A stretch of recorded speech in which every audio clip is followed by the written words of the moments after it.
And then with my daughter, Mikhaila, I've started this Peterson Academy, and our plan, this is a funny plan, we want to drive the cost of a bachelor's degree down to $4,000. And so we've got 30 professors on board so far. I've been able to identify stellar lecturers from all over the world. We bought a studio in Miami. We have the professors come there. We try to be very hospitable and to treat them well, which doesn't generally happen at universities, by the way. And they lecture they give 4 2-hour lectures on whatever they really want to teach about. And they have a lot of autonomy, you know. We're not constraining them. It says the rule is we'll put an audience together for you in the studio. We want you to teach what you love at the edge of your ability. And we'll offer that to as many people as we possibly can. We're pursuing accreditation through a variety of different avenues. So we hope to be able to, what we'll do is take 2 or 3 of those 8-hour lectures, bundle them together. That'll give you 1 university credit. We want to get actual credit for it. And then we're planning as well, we hope. So imagine we charge tuition, and we'll try to keep that low cost. Like I said, we want to knock the cost of the whole degree down to $4,000. That's 95% reduction in cost. That's the plan.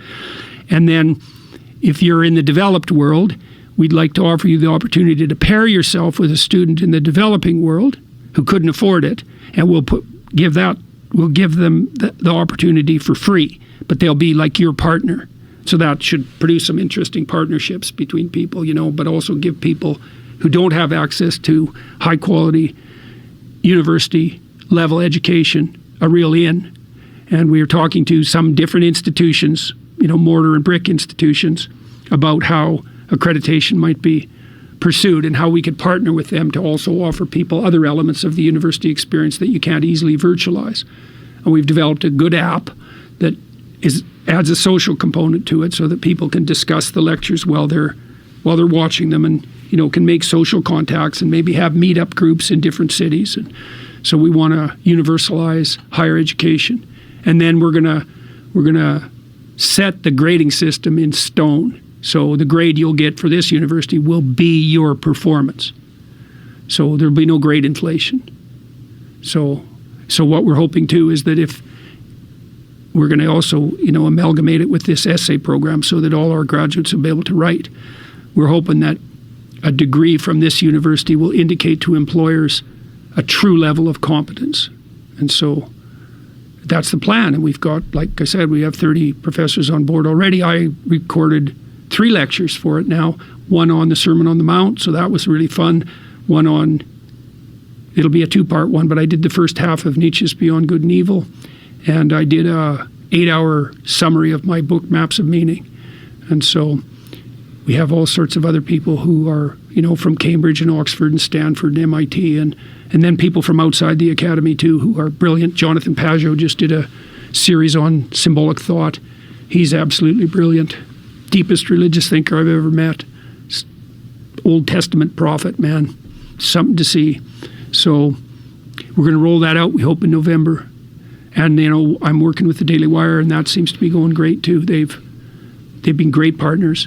They leave me the hell alone. I can still do my YouTube channel and offer it for nothing. You know, I do some extra work for them behind the scenes. I do a 30-minute interview after my YouTube interviews and put that behind the paywall. And I've done a bunch of documentaries for them, some on Western civilization, and they've been really good partners. They, like I said, they leave me alone and they help me. That's a pretty good deal. So, and my wife and I are cruising all around the world, you know, doing these lectures all the time. That's fun. It's ridiculously entertaining.